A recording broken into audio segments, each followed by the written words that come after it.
Hello, hello, hello. Assalamu alaikum wa rahmatullahi wa barakatuh. Good morning, good afternoon, good evening, whatever it is, wherever you are. Oh my gosh, there's not sufficient disk space to continue recording. I deleted 2 VODs. What do you mean? Good morning, Goose. Oh, thank you so much for the heart and the rose, Princess Alana. That's so sweet of you. Assalamu alaikum wa rahmatullahi wa barakatuh, everyone who is saying hello. Okay, give me just a second. We are trying to see what is up. I deleted 2 whole VODs. Don't know why we could possibly be out of recording space. That's crazy. Let me see if I can fix that problem. You're just here for the streak, no worries. Hello, gays, theys, and Muslims. Hey, not like that's mutually exclusive. Hello, hello. Mary, and Pink. Hello. Let's see. Okay, that one is also a game stream, so we can delete that. Which means that this is probably a game stream. Hey, we are not going to be questioning mods on decisions. If a mod muted you, you probably deserved it. So just be better this time. How about that? All right, I'm deleting 2 more whole VODs. Actually, I'm going to go ahead and delete a 3rd one. 3rd more VOD. Because I don't typically need game VODs. I only keep the ones that are like interviews. Or, oh no, wait. Oh, this was the unhinged. Oh, we're keeping that whole one. Okay, all right. Inshallah, that will give me sufficient space for recording. Oh, sorry. I'm like shaking the whole desk. Sorry, I got a shaky leg. I'm still mentally struggling. Just can't handle life right now. Oh no, I'm so sorry, Goose. May Allah subhanahu wa ta'ala give you complete shifa. That is tough. Assalamu alaikum warahmatullahi wabarakatuh. Oh yeah, I was gonna say, and also Pink. I didn't think Pink was a mod. I didn't think so, but who knows? Oh, thank you so much for the rose. That's so sweet of you. Also, let me know, y'all, if the audio is like too crazy loud to hear. We'll turn it off when we actually start reading, but just for right now. Alhamdulillah, I am doing well. I'm actually doing great today compared to last week because I've started getting enough sleep. Crazy enough. Let me see if I am actually... No, it still shows me as upcoming instead of live on YouTube, which I don't know what is up with that. Let me try one thing and then let me get the hashtags added to my YouTube post, and then we'll get that posted, and then we'll get going for today because I do have to end the live an hour early because I finally, inshallah, get my stitches out today. Yes, I hopefully, inshallah, get the stitches out for my oral surgery today. I'm so excited because they have reached the point where they're starting to work their way out, which is normal and good and fine, but it means that they are like dangling down my throat a little bit, which is the most awful feeling in the world. It's terrible. It's awful.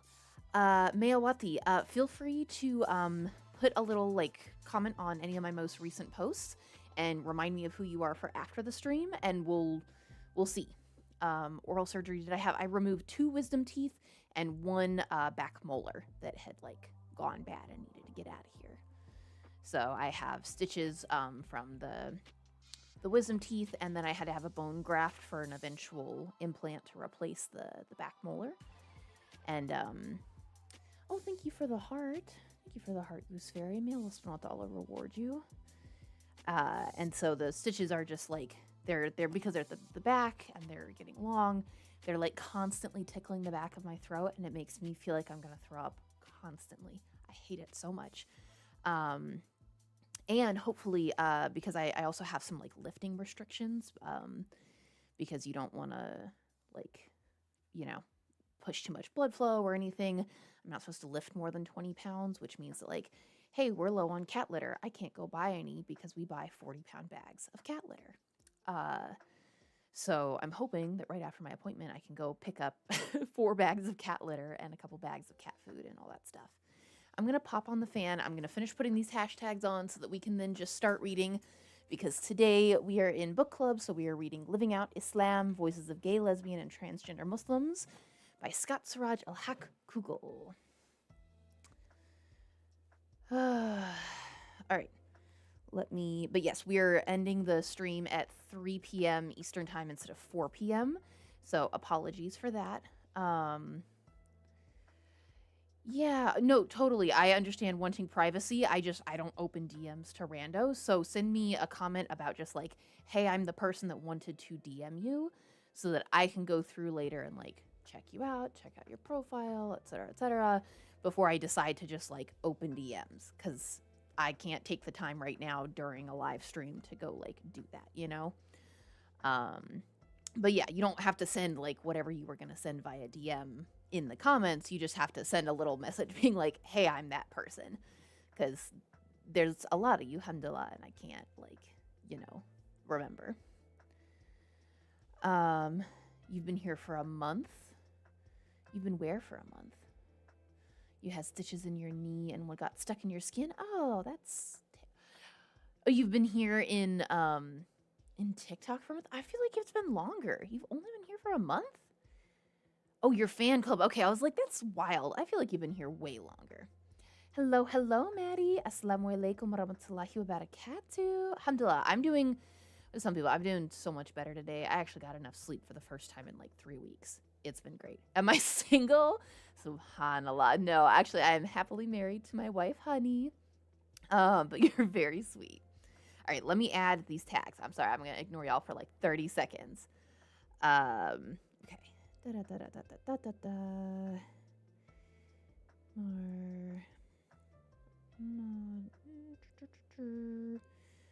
Modest fashion. QMC. All right. LGBT Muslim. Queer Muslim. Gay Muslim. I'll get to hear you behind the scenes, all the hashtags that I do, for some of my YouTube videos. Because you can have more than 5, unlike TikTok, which I understand why TikTok did that, because people were just like spamming, and they weren't actually using hashtags like as a categorization, system that they were supposed to. Oh, Mayawati, are you a guy and you were going to propose to me?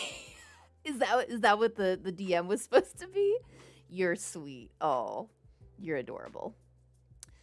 Do I do couple streams? No. No. Honey will, there is exactly 1 video of Honey on my channel, and you'd never even know it was her. I could have used a body double for all y'all know, because I am very intense about Honey deserving her privacy. She has, she's very like loving and supportive of the fact that like I want to be public, about being queer and being Muslim, and that I want to do social media, and like she's very incredibly supportive about it. She's also very adamant that like she wants a quiet life at home. Like the way we've talked about it is essentially like she wants to be Dolly Parton's wife rather than, she's my wife, not my husband, but she wants to be Dolly Parton's husband. She wants to be C's wife.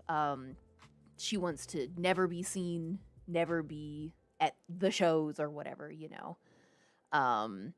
She does not want any part of this. So she consented to being in the 1 video because I was like, it's really cute. It's really cute that we have like the matching, the matching Bucky onesies, that's really adorable. Like, and nobody will know it's you. Like I said, I could have used a body double for all we know.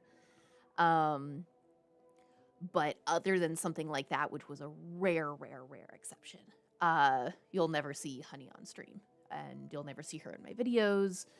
You'll basically like, for all y'all know, I could be making up my wife, because like I respect the fact that she wants no part of this, and that she wants to live a quiet life at home and not be a public figure. And I am essentially making myself a public figure. So no couple streams for sure. You live in Texas and go to Buc-ee's? Nice. Yeah, I'm originally from Texas, so I have big love in my heart for Buc-ee's. we both have matching Bucky's onesies with the beaver tails.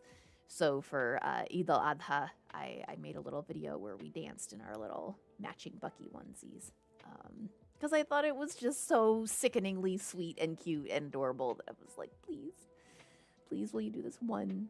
And she was like, yes, but that's pretty much it. So, but yeah, also testosterone shots for the person who's asking.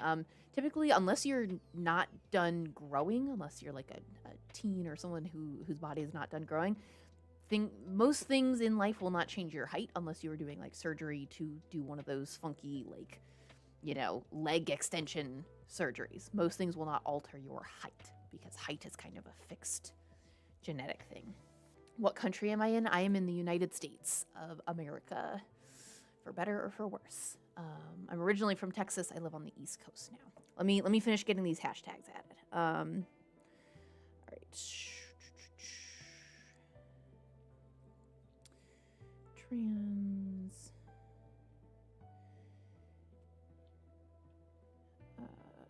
Lesbian. Bisexual. Not binary. QIA. Food, cooking, taste. Oh, I can't spell. Taste, test. Food, crime.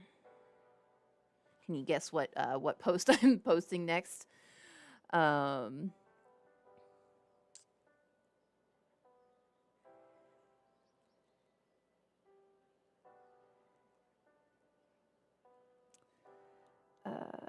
Fried rice recipe.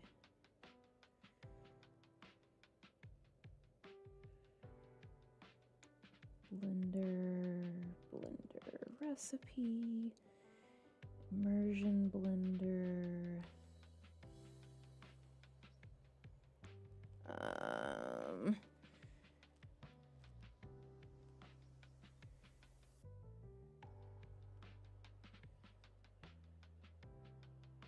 Okay.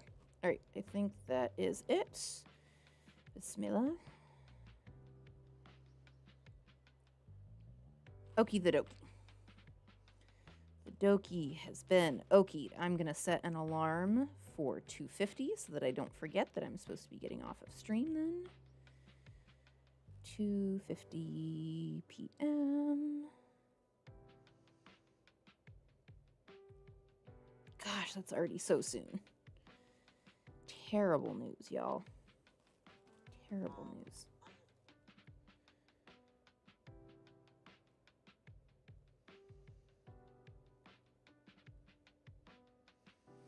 Okay. All right. Hi, Sage. Hi. You grew an inch or so. Ellis is saying I grew an inch or so on tea because I started tea before age 25. My bone plates weren't fused yet. Oh, that's very cool. Yeah, that's what I mean is like if you are starting it at a young enough age, then it is possible, but otherwise. Okay, let me see. Now it's YouTube is the one that's acting up. It used to be TikTok that was the one that's acting up, but now it's YouTube. It says I'm live. Oh, now I'm live.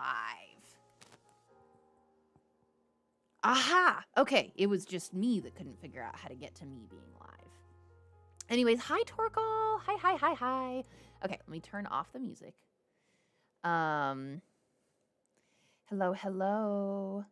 Hey, I drew you. Yes, I got a notification saying that, like, there was something about, like, Torgal saying hi and that they drew me. And then I couldn't find, I went to your channel and I couldn't find the thing. So I wasn't sure if you had, like, taken it back down or, like, what was going on. So, like, I would love to, if you still have, like, the thing where you drew me, I'd love to see it. That's so cool. I'm so, like, excited. Everybody's, like, drawing me for some reason. I mean, there's not much to draw. You can't see much, but it's cool that, like, y'all are interested in doing that. Also, I need to get, like, a chair that lets me sit up higher, because I don't want to drop my camera, because I want y'all to be able to see the full flag in the back, but, like, I need to be, like, up here and not, not so shorty. You were exactly. Goose is the first fan artist. Absolutely. You forgot to put it on your channel. Oh no. Okay, because I got something that said like Torkall says I drew, your queer Muslim cousin, and then I clicked on that thing and it was like there's nothing here. I'm like, oh, okay. I mean, I get if somebody's like shy and takes it back down, or I was hoping that it wasn't like, I hadn't responded in time and you got sad or something. But anyways, I'll check it out after the stream. Uh Yes, absolutely, Mayawati. I mean, I'm happy to have you here and hanging out. But yes, if it was meant to be a, man proposal, I'm taken and I'm a lesbian. So barking up the wrong tree. Have you been a Muslim by birth? How did you come out? Yeah, I've been Muslim for 7.5 years or so. I'm a revert. And how did I come out? I came out as gay before I became Muslim. I've known I was gay since I was about 12. So I came into Islam as gay. I'll put it up as a post. Nice. Okay, inshallah after stream I'll check it out. So we have a little bit less than an hour until I have to hop off to go get these stitches out. And I love y'all, but that is like the most important thing to me right now. So trying to see if there's anything I can sit on to like boost me up, y'all. Because the fact that like I literally need a booster seat on stream right now is legit embarrassing. But I don't have anything besides books, and I feel disrespectful sitting on a book. So y'all just gonna have to deal with me being short today. But anyways, all right, we are going to get into reading Living Out Islam, Voices of Gay, Lesbian, and Transgender Muslims by Scott Siraj Al-Haq Kugel. For anyone following along in your own copy at home, we are on page 185. We are jumping into Al-Faruq, Building Bridges. That plant display behind you is giving me life. Thank you. Listen, I have been so sad the entire time I've been streaming that I haven't had this as part of my background because I love these. I have been a like indoor plant person since 2020. I have had these on, at first it was like a little breakfast cart, and then it was on like a, gosh, what was it? What's it called? Like a baker's rack. And then this is my wife has two of these like old-fashioned CD racks. Like, if you used to go to stores that sold CDs and books and DVDs and stuff in person, if you're an old like us, she helped a store like move, like a local CD store move stuff when she had a pickup truck. And in return, they gave her two of the CD racks, which is so cool. So like her entire CD collection, if you've seen in the background of some of my like cat pictures from like stories and stuff that I posted on like TikTok, you'll see that like one of the CD racks is downstairs. Some of them even still have the original labels that say like I think actually they say like mysteries and stuff, which is very funny. They might be from some of the like CDs on tape or something. But I also I fixed them up. So if you see like the reason why these shelves are a different color is because some of the shelves were broken. So I just cut lumber and sanded it and everything to be like the right size. I still need to go back and stain them. I was very excited about getting them in place. So like I was lazy and I didn't stain them. But I co-opted one of the shelves to being the plant display. And so like these are my babies. I actually let me see if I can show you. There's even more of them like hiding down below. But I love them so much. The are my babies. Oh, look at that actually. that fixed the display just so you can see the tiniest, the last little bit of the queer thing. But yeah, I love them. I love them, and I'm so glad that they're like finally part of my background so that y'all can see. Have a great day, everyone. I'll be leaving now. It's almost Maghrib. I have to go prepare for prayer. MashaAllah. Yes, please attend to your prayers. Please, please. If you want to come back, feel like coming back, feel free. But otherwise, we'll see you next time. Lumberjack C. Yes. Listen, I definitely am like the handy person in our relationship. I'm the one that owns all the tools. I like, cut the wood and mount the, TV and like if it's a thing that needs doing, like I'm in the middle of making raised beds outside for our gardening. Oh, thank you. Thank you, thank you. Um, let's see. Okay, all right, let's jump into the thingy. You've put it up now? Yes, I got the notification, Torcall, that I was tagged in a post. So, inshallah, I'll check it out after the stream. All right, let's jump into the book because we have a limited time. Okay. Bismillahirrahmanirrahim. A'udhu billahi minash shaitani rajim. Al-Faruq, Building Bridges. And we're on page 185 if you're following along in your copy. Al-Faruq Kaki provides an excellent example of a mode of activism focusing on coalitions and political alliances.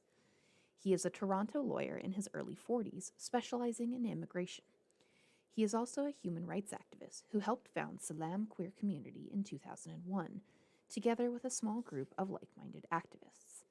His family background is a confluence of different groups and places, which he is very quick to highlight as a positive aspect of his family and ancestry. Al-Faruq was born in Dar es Salaam, Tanzania, a territory that attracted Muslim populations from Gujarat and Yemen and other locales bordering the Indian Ocean. He is proud of his mixed ethnicity in which all these populations mingled and resists identifying with any one group, whether Asian or Arab, whether Sunni or Ismaili. Al-Faruq's family immigrated to Canada in the early 1970s, fleeing political pressure in Tanzania. He was 10 when his family moved to Canada, and he grew up in the Vancouver area. I was in my mid-teens when I spoke to my parents for the first time about being gay. They were wonderful. They said it was a natural part of puberty to be questioning your sexuality, and it was something I would grow out of. But homosexuality was more than a passing phase for Al-Faruq. While attending the University of British Columbia, he first began to struggle with being gay, but did not come out openly until several years later when he was in law school. I think my coming out had a lot to do with the stress and pressures of law school. I really hated law school, as a bastion of social conservatism and elitism that was predominantly white, particularly in the mid-1980s.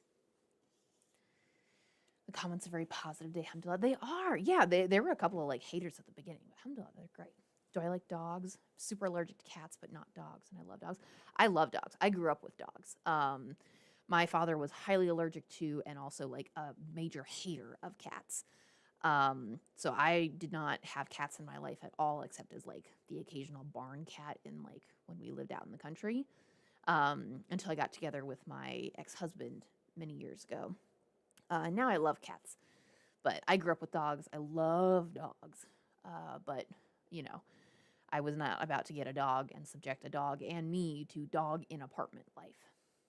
All right, give me a second. I need to have some of this tofu pudding that I have because I feel I had a great day. I have lots of energy. I got lots of sleep. I have my ADHD meds on board.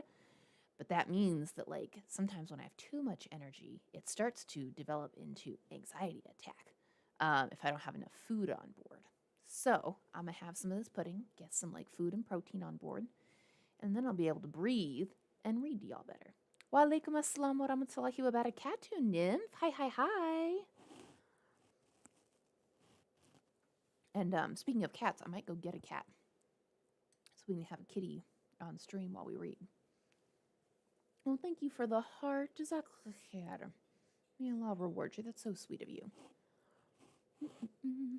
Oh, and if the person is here who was asking me about how do you eat as a niqabi, it does take some practice, but it's pretty easy. Literally all I do is I basically I take my hand and I put it underneath and I use it to lift this whole thing out of the way.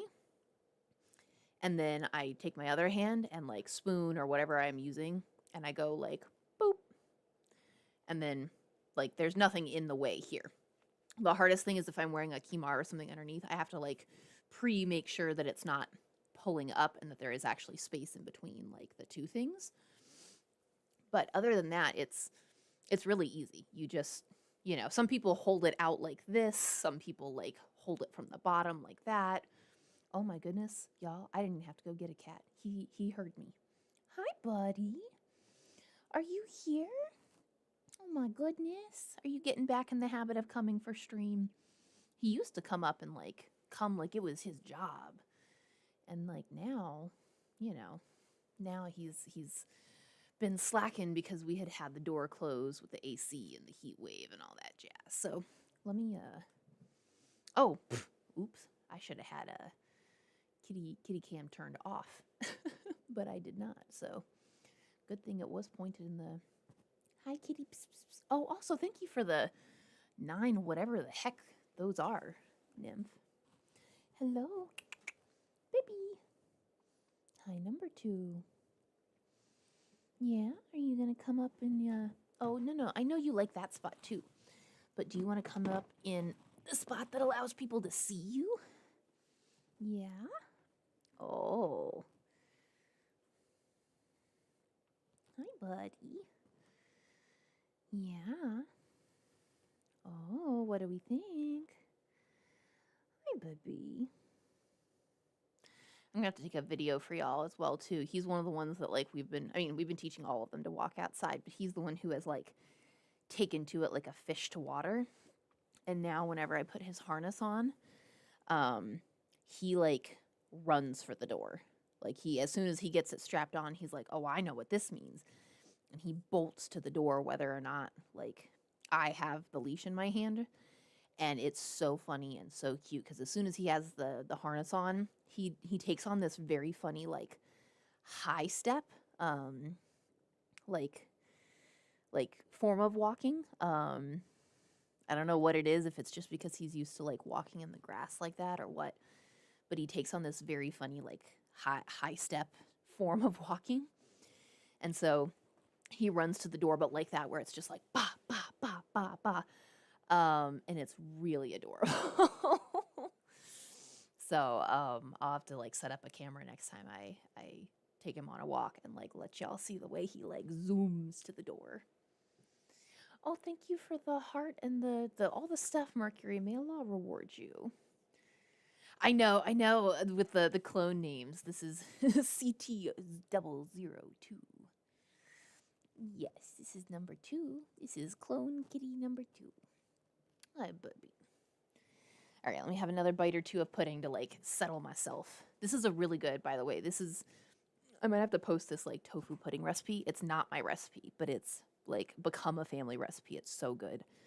It's literally just silken tofu blended with melted chocolate, cocoa powder, and like sweetener of choice. I use just simple syrup. It's phenomenal. It's the best chocolate pudding in the world, and because it's 90%, like 99% silken tofu, it's like a protein bomb, and it's so good. It's amazing. I'm so mad at myself because I like keep forgetting that this existed, and I've been having regular chocolate pudding instead of this the entire time. I disappear. Love you too, Goose. I hope you feel better.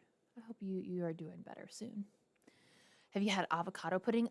Fun fact, Nymph, I'm allergic to avocados. So I would love avocado pudding because I love avocados. One of my favorite things is I love sorry, I'm trying to make sure he stays settled and he doesn't like go somewhere else. I really, really love that I don't know exactly if it's like Thai or Filipino or Indonesian or whatever. I don't know exactly what country like claims it. But it's essentially like an avocado smoothie of some sort where it's just avocado, sweetened condensed milk, and like milk of some sort or like ice or something, and like it's all blended together. It's incredible. It's so delicious. I love it so much. If I have more than like a tablespoon of avocado with a full meal of something else, if I have like a tablespoon of avocado by itself, or if I have more than a tablespoon of avocado with a full meal, I get a full body stomach ache that somehow extends even to like my fingertips. Like it radiates out and it hurts my whole body, and it lasts for like 8 to 10 hours. Like it hurts me. It hurts me so bad. So it's not like an anaphylactic allergy, it's some sort of intolerance, but it hurts me so badly and for so long that like I just don't do it. So even though I deeply, deeply, deeply love avocado, I don't have avocado pudding or avocado smoothies or anything like that. Yeah, it'd be okay. It's all good. Um, let's see. Very common in Thailand. I live there. Oh, nice. Um, let's see. You know how people say not to proclaim your sins? Are you just supposed to keep secrets? It depends. I know that like in Islam, it is very like it's very much you're supposed to keep other people's secrets of like don't proclaim other people's sins and like yeah like keep your siblings don't display and also don't display your own like generally it's frowned upon to like talk about like go into detail about like your for example like as a revert like the sins that you did before um you became Muslim. So like I talk a little bit about the things that I did like that would be considered sins but that I did before I became Muslim, but I don't go into great detail about it. And I do like that because it is antithetical to a lot of the Christian philosophy of like that you're supposed to stand up and like declaim your sins before the congregation and like publicly flagellate yourself constantly and if you don't like if you don't constantly like bear your sins publicly and ask for forgiveness from everybody that like you're not being honest and you're not it's exactly. Yeah, that's a perfect analogy, Ellis, is that like the no war stories. Like you can talk about your past, but don't go into like deep details. And so Mercury, it's not that you're never supposed to talk about smoking again. Like you can mention that you were a smoker, but you don't necessarily go into like, oh, and it felt so good when like the nicotine rushed into my veins and like, I picked up smoking because of this and that and whatever. Like blue, blue, blue, blue, blue. You know what I mean? Like, I might talk about the fact that, like, yeah, I used to be in like kink communities and I used to go to, like public kink clubs and have like one night stands and multiple of them. But I don't go into like really more detail than that. And part of that is because like I don't want to or need to publicize my past sins. And part of that is also because like yes, as a Muslim, I believe that that's a sin, but also I want to create room for like that's also a valid lifestyle for other people, Um like, I'm never going to shame somebody else for being like an active kinkster and living that lifestyle. Like I prefer to practice my kink at home in a monogamous relationship with my wife at this point. Um but I'm not anti kink and I'm not anti other people, being kinksters in the more like quote unquote traditional way that involves like what I would consider zina at this point. So, you know, you have to have some nuance. And yeah, essentially, yeah, I love the analogy to like the AA no war stories. It's not that you can never mention your past sins. It's A, you never reveal somebody else's sins ever. That is you keep other people's secrets. And B, that you don't go into detail on your past sins because you don't have to self-flagellate in front of the congregation. You only ask for forgiveness from Allah subhanahu wa ta'ala, and that's all that matters.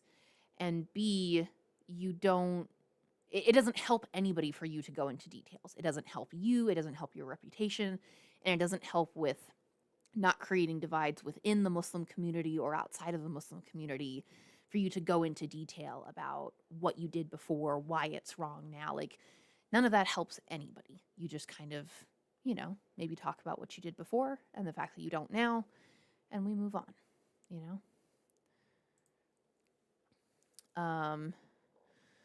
Never had a kink in my life.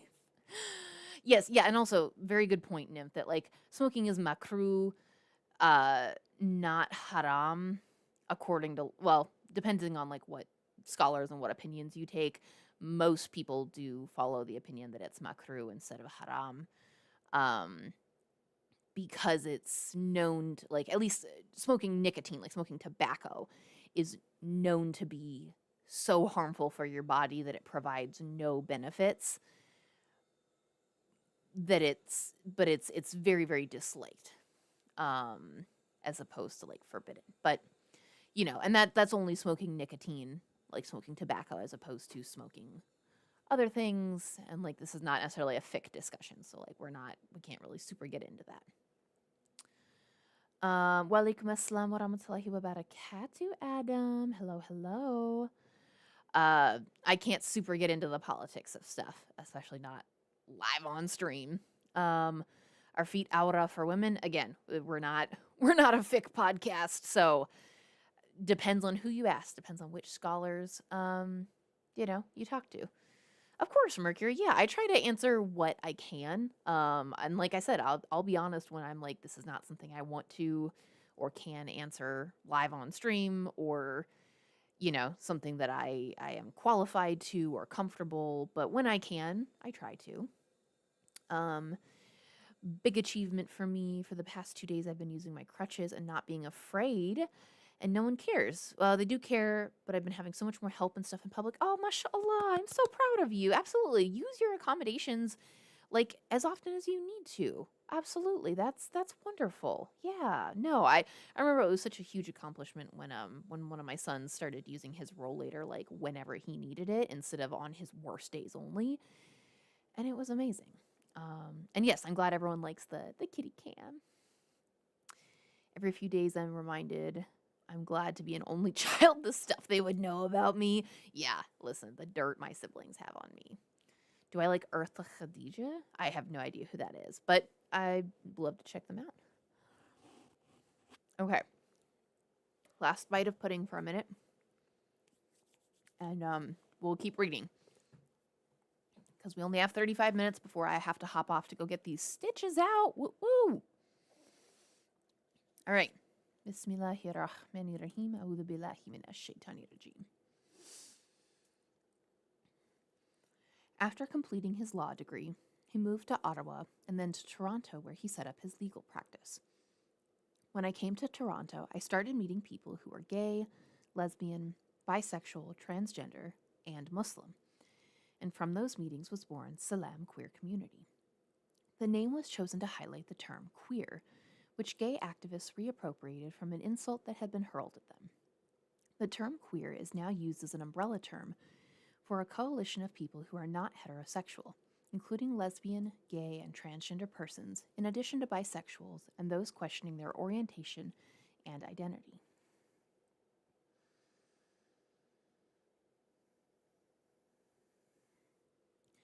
Salam Queer Community was originally established as Al-Fatiha Toronto, but it changed its name in 2001 when it became an independent support group based in Canada. Al Farouk explains, Salam is a unique organization because we have a true diversity in gender as well as diversity in sexual orientation. Our coordinators, as well as our membership, come from diverse racial backgrounds. We have Iranians, Indo-Pakistanis, Turks, Ismaili, Shia, Sunni. We have people who are religious and people who are not, people who are believers and people who are not. We've also had non-Muslims or people who don't identify as Muslim. The group was particularly careful to invite the active participation of friends, supporters, or spouses who are not Muslims. Al Farouk's partner played a role in helping to organize events, though he came from a French-Canadian family from Quebec. Al Farouk's religious life was a part of their life together, although his partner was not formally a Muslim. His partner used to accompany Al Farouk to the mosque sometimes to pray, especially on the Eid holidays. Al Farouk conceived of their relationship as a marriage, without any legal formality or ritual ceremony. It was just between them, their friends, and their families. But it lasted for 15 years until his partner passed away. Oh, mashallah. Perhaps because his family came from a predominantly Catholic region, Al Farouk realized early on that the struggle of Muslims with their own tradition is not so very different from that of Christians, Jews, or other religious believers. In parallel ways, each tradition asserts patriarchal norms and condemns homosexuality. One of the different parts of coming out as a Muslim, or in any religious tradition, is the religious condemnation and the religious interpretations of text which demonize same-sex relationships. As a believer, that was a problem for me. To deal with this condemnation, Al-Faruq turned to study and reflection, following the command of his favorite verses of the Quran. Read by the name of your Lord who created the human being. Bismillahirrahmanirrahim. A'udhu billahi minash shaitani rajim. Read by the name of your Lord who created the human being from a blood clot. Read, for your Lord is full of honor, who taught to write with the pen, who taught humankind what was never known before. Quran 96, verses 1 through 5. As Al-Faruq read and reread the story of Lot, he found himself understanding it as a condemnation of rape, not of homosexuals.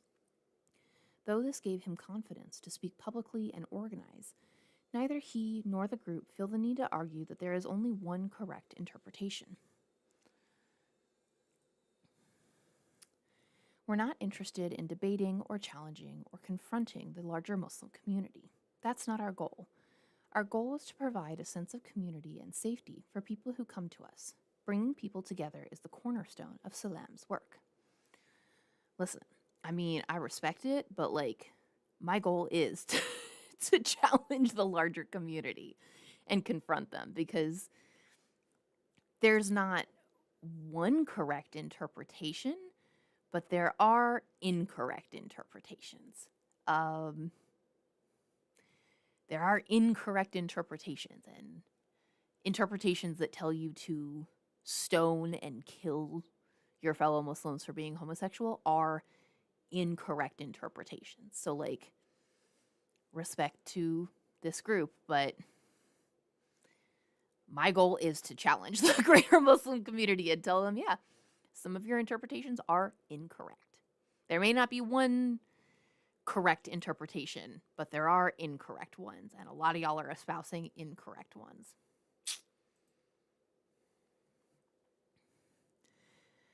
Contrary to the notion that homosexual and transgender people are isolated because they are few in number and marginalized in society, Al-Faruq sees them as potentially a very strong catalyst in bringing together different elements of society. This is because they have multiple dimensions to their identity and must cultivate this multidimensionality in order to survive. Thus, they can act as a bridge and play a crucial role in progressive politics. This is all the more important since the September 11th attacks and the rise of violent extremism among some Muslims. I think it is very important right now for Muslim organizations to be building bridges. We need to recognize that there is a fringe element at the present time within the Muslim community that resorts to violence. We need to isolate this element and identify what leads to this sort of alienation and this psychology of violence.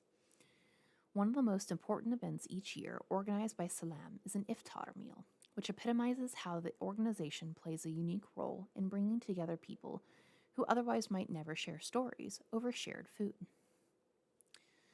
He explains, every Ramadan, we host a fast-breaking dinner called an iftar for about 150 people. It's an interesting event because it's 50% Muslim and 50% non-Muslim, 50% queer and 50% non-queer.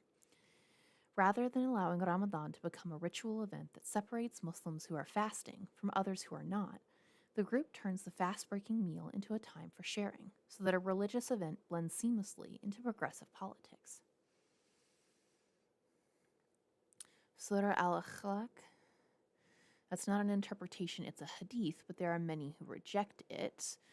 Many of those who do accept the hadith are not 100% sure of that hadith. It's not a strong hadith, but at the same time, it's not a weak hadith. I'm going to need more information, Pink, because I'm not immediately calling to mind what you're talking about. Let me see if I can look up what you're talking about, because I am super curious to...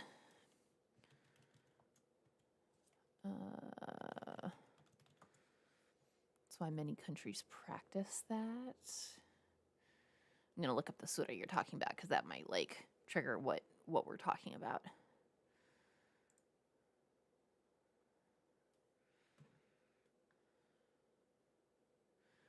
ba, ba, ba.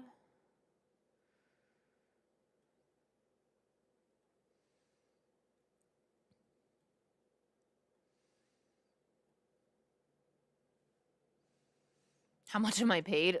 Almost literally nothing. If you want to go subscribe to me on Twitch, you could pay me like a couple of dollars. But other than that,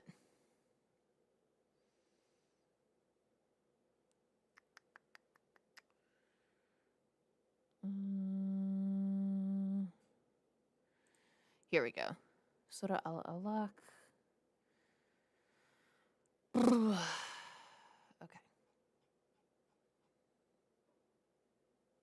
Let me. What trying not I know, Pink, I know it's always such a struggle to like. Are you still reading the same book? Yes, I'm still reading Living Out Islam, Voices of Gay, Lesbian, and Transgender Muslims. We're on page 188. What's the ayah you're talking about? Oh, the ayah that we literally just read. Sorry. Yeah, read, O prophet, in the name of your Lord who created humans from a clinging clot. Read, and your Lord is the most generous, who taught by the pen taught humanity what they knew not. Yeah. The one that we just literally read. Why did I not connect that like that was the ayah that we were literally just reading?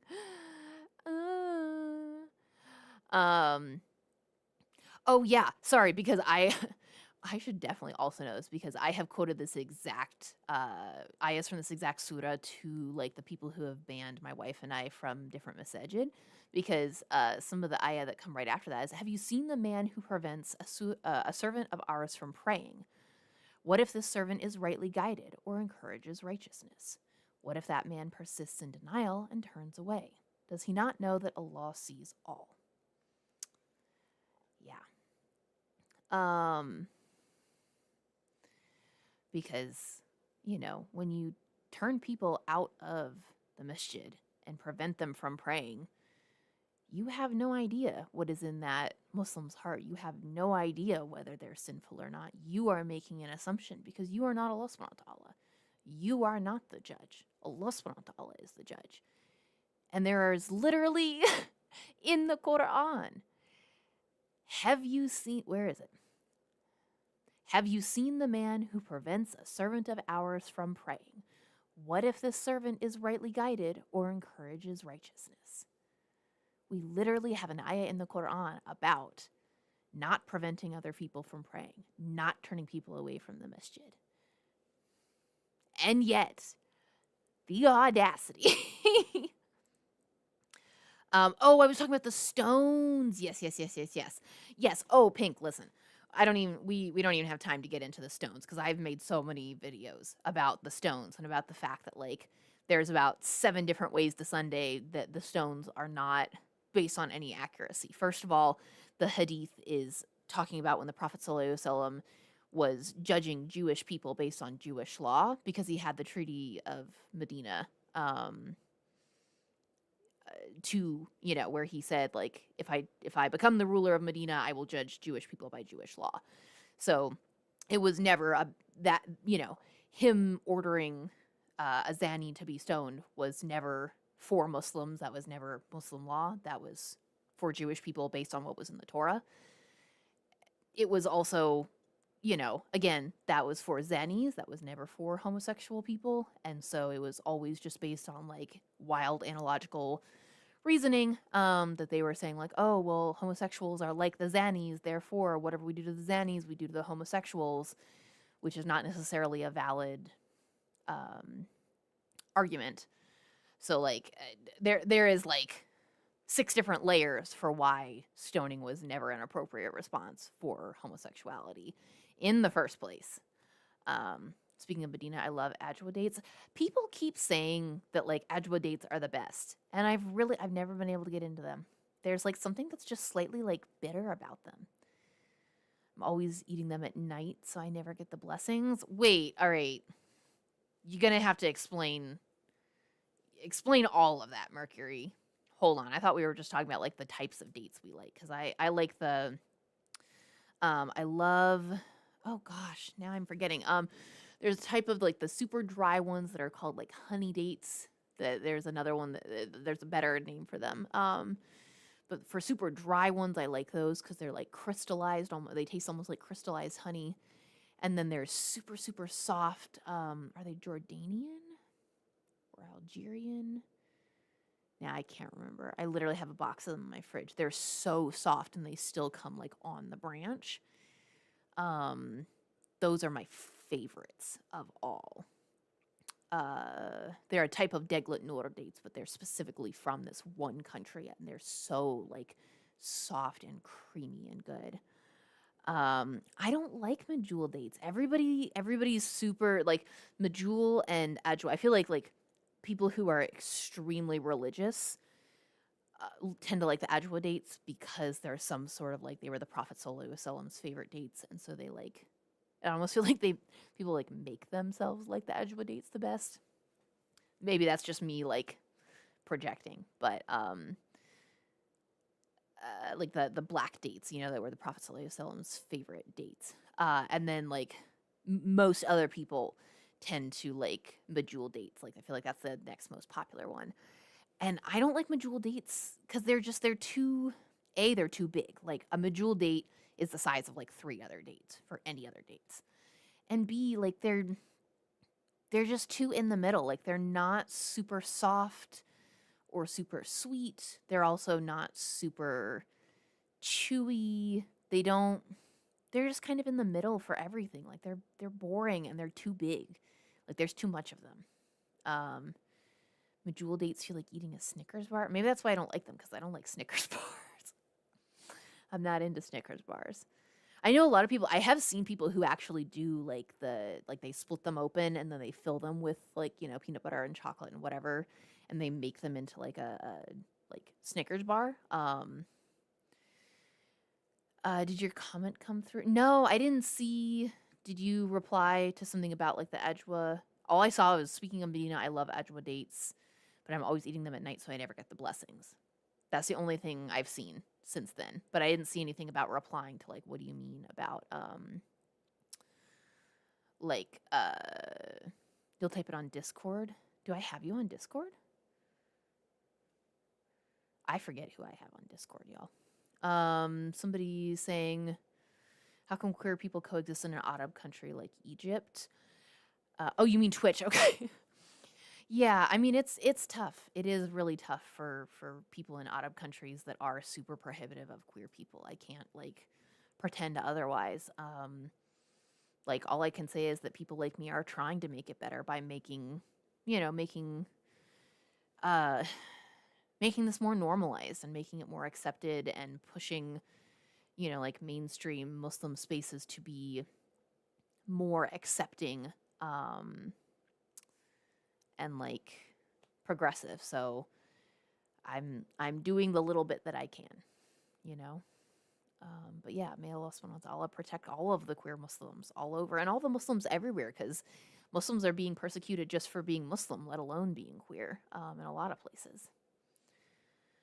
Apparently it's in the... Oh, that's you! Hi, Mercury. Browin. Apparently it's in the Quran that if you eat 7 ajwa dates in the morning, you will be protected until the next morning. Ooh, where in the Quran? Okay, because I usually that kind of stuff is like in hadith, and I'm always like, okay, I always take hadith with a grain of salt until I've actually like, looked into the isnad and into the method. But if it's in the Quran, where in the what ayah, what surah, where in the Quran does it say that? I mean, listen, I'm gonna start eating dates every day if it's in the Quran.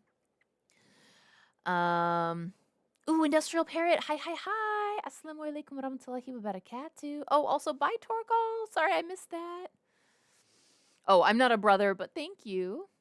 You've only had medjool because your dad likes them. That's real. Yeah, my wife really likes Deglet Noor dates, so we mostly stick with those.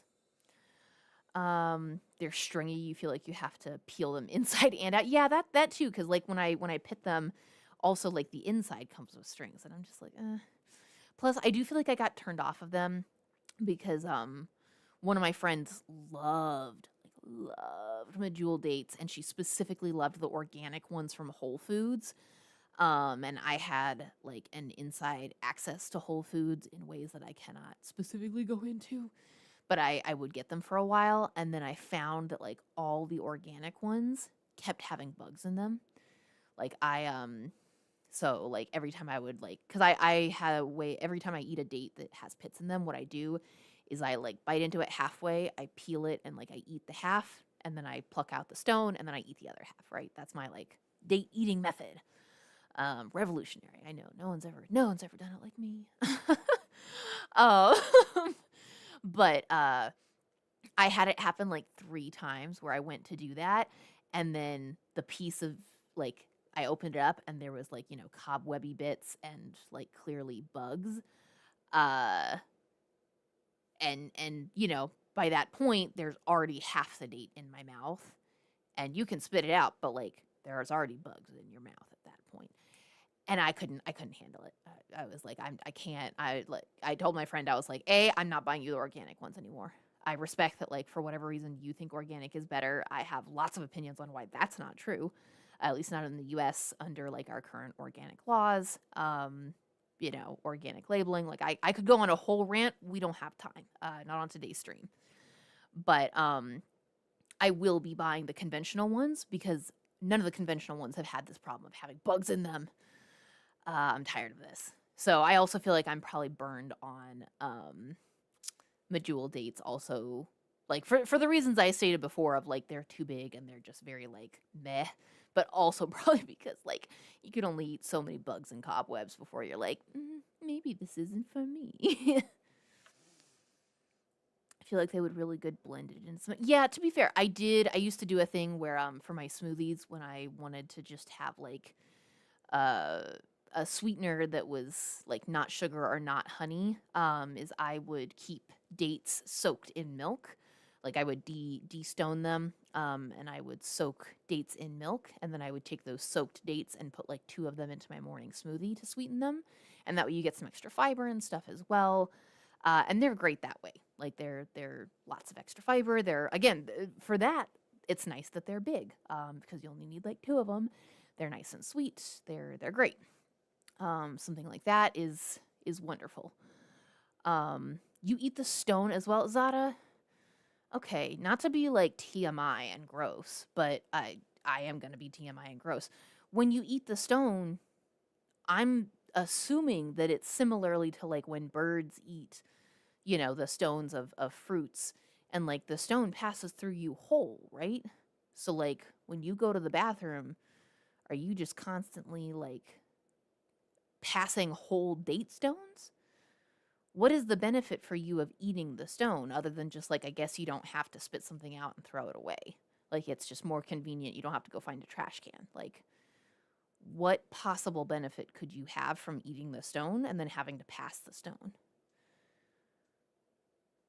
Like, or am I totally wrong and like your body can break down the stone, like the date stone? That's crazy.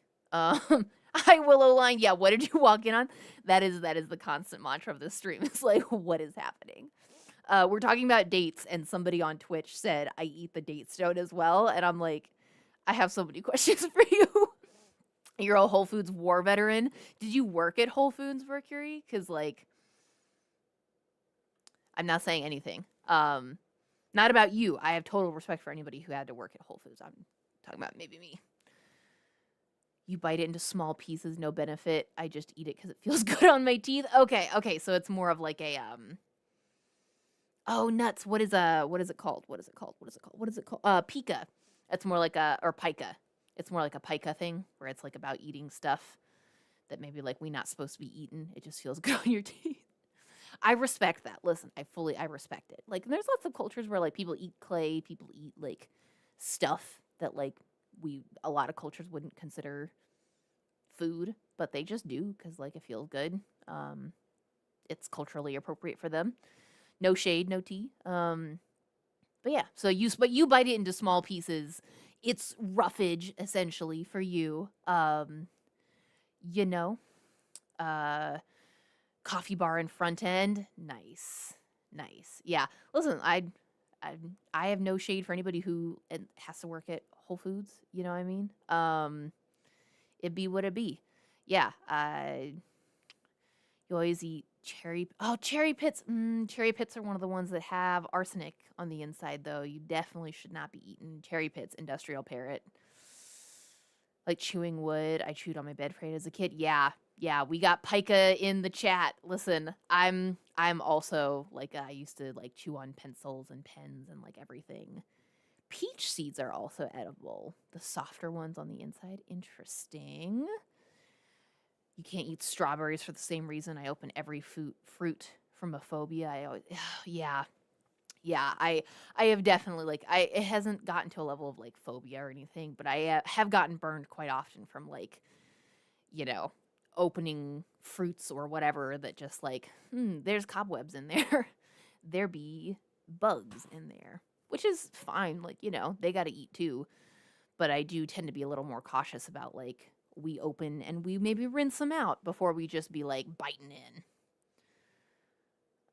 If it was peaches or something else, I find them in seed mixes here. Oh, interesting. Yeah, mercury. That's the thing is like also Whole Foods used to be good in my understanding of them, like with the history and with everything. They used to actually be great.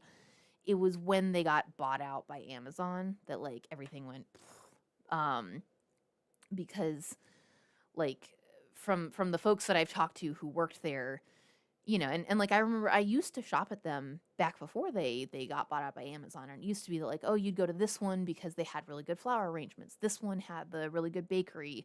This one had like, really good deli department or something. And it kind of used to be one of those like you kind of hunt for things. But then Amazon bought them and they started wanting to like standardize everything. And a lot of the people who'd worked there for like 30 years actually started kind of like internally rioting because they were like, what do you mean? Like I knew some of the bakers and it was like, what do you mean I have to standardize my recipes? Like I've been doing these recipes for 20 years. I know exactly how to pump out like the loaves of bread I need and the this that I need and the cakes that I do. Like what do you mean we have to decorate cakes differently now? I've been doing it this way for whatever. And it kind of like the bad part about standardizing stuff is that it makes everything mediocre. Instead of allowing some stuff to be really good and some stuff to be like, not as good, it makes like it midlines everything. So it makes the stuff that wasn't as good better, but it does make the stuff that was great not as good. It's 2:50. I have 10 more minutes with y'all, and then I gotta run to get these stitches out. So like I heard a lot of folks complaining about it during the. Oh, you worked there during the transition too. Yeah, a lot of people were really really upset about it. And obviously like it has been whole paycheck the whole time, but it's 10 p.m. here. It's 10 p.m. for you. It is almost 3 p.m. for me here. And I have to go in 10 minutes to go get my stitches out for my oral surgery. But yeah, don't dox yourself. Don't tell me where you are. But like, you're somewhere where it is 8 hours ahead of me. So interesting. Love the new background. Thank you. Thank you. Yeah, I'm sitting on the opposite side of the room as I used to. So y'all can actually see my plants now. And the flag is far away enough that y'all can see the whole flag. And I got the Stream Kitty camera set up so you can see the boy. Cherry pits only have the cyanide inside the pit, which doesn't break down in the stomach. Oh, that's why you eat them whole.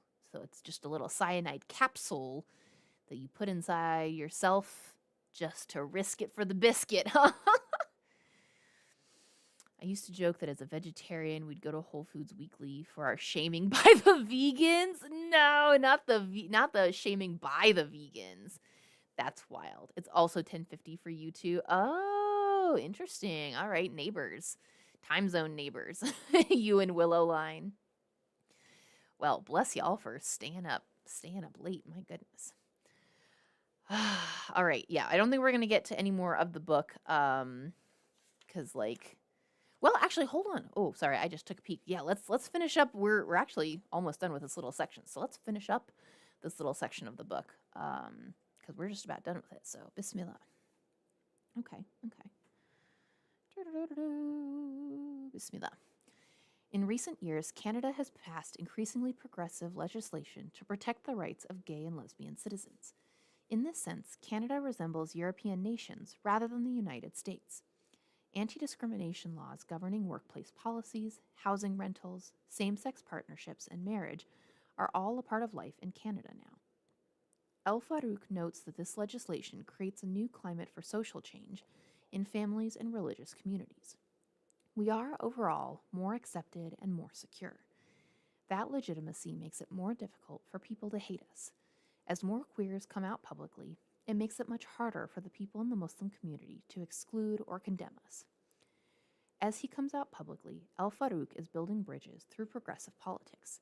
He has served as the Secretary General of the Muslim Canadian Congress, or MCC, an organization that defines itself as a grassroots organization that represents Muslims marginalized by other Islamic organizations that are authoritarian.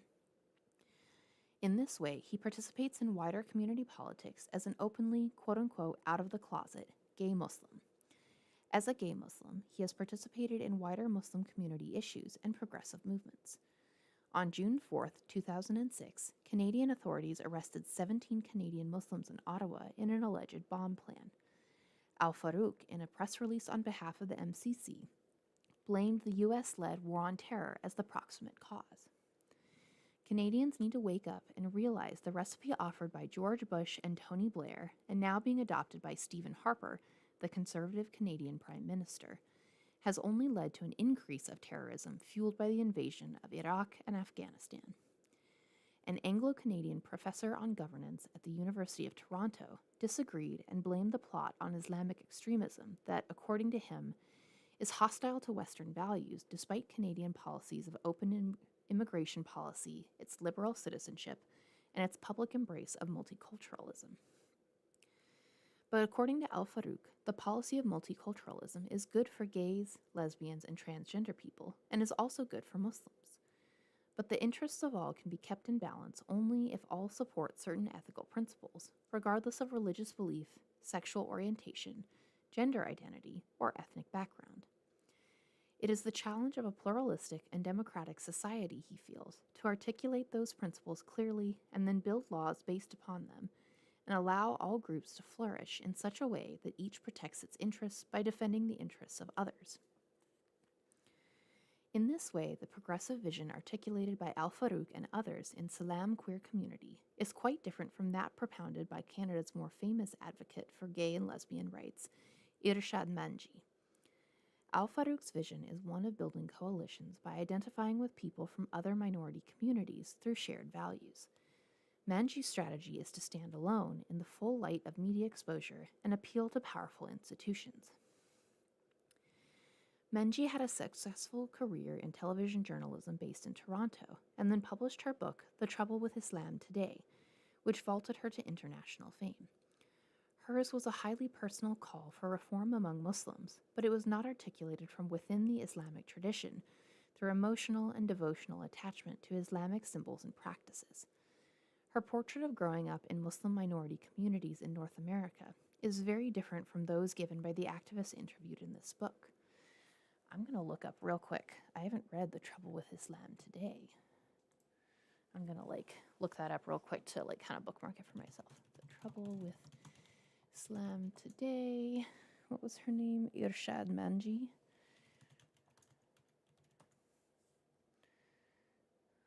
Okay. Those active in Salam queer community tend to downplay the importance of mavericks like Manji. They focus instead on the more quiet work of grassroots community development and social justice projects. As stigma increasingly falls away from lesbian, transgender, and gay Muslims in Canada, they are able to participate in protecting the rights of others and having others protect their rights. As a lawyer, Al Farouk specializes in advocating on behalf of immigrants to Canada, especially those seeking asylum, whether due to their sexual orientation or due to political danger. He and members of his community have joined protests against the Iraq War and for just resolution of the Palestine-Israel conflict.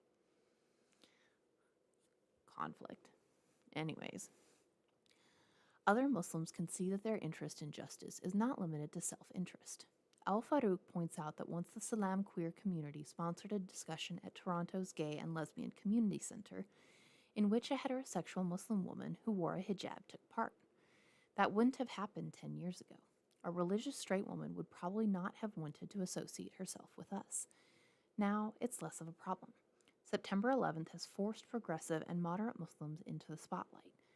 There was a blossoming of a global progressive Muslim movement, and queer Muslims were a part of that. Okay, we just have the conclusion left for chapter 5, but we'll wait until next Monday for that. I have to make the post for it, but inshallah, if I can figure out getting a mod account together so I can actually like interact with the TikTok chat and like bring up guests and all that stuff, we should have a guest for this Wednesday.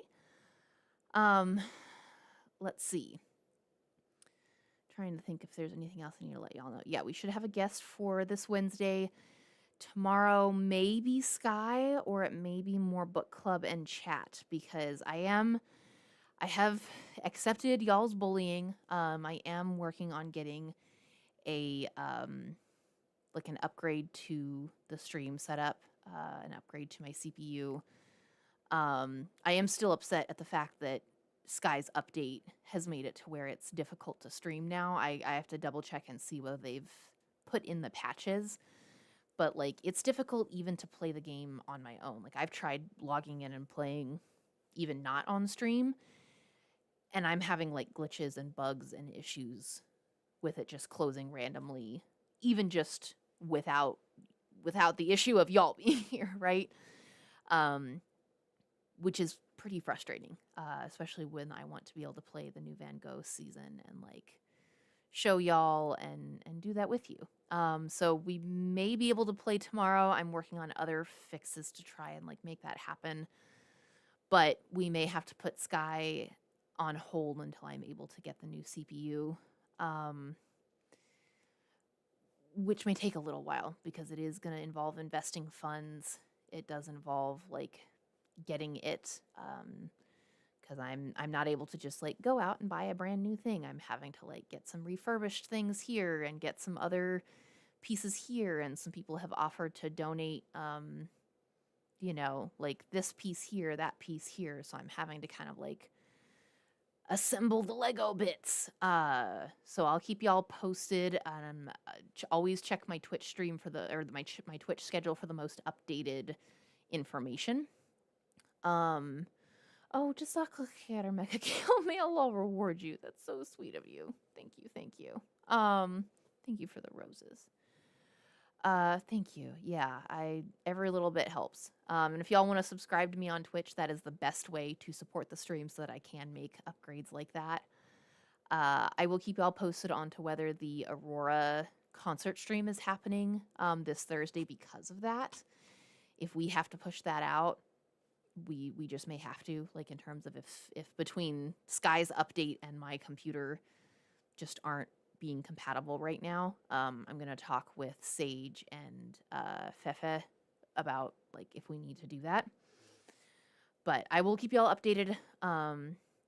Until then, yeah, I see y'all talking in the YouTube chat about some of the Canadian politics of it all.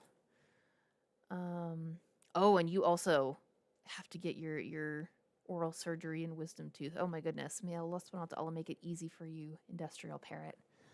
Oh, and oh my gosh, Mecha Gale. May Allah reward you. My goodness, Mecha Gale just subscribed. Thank you. Wow. Okay. Amazing. I love it so much. Thank you.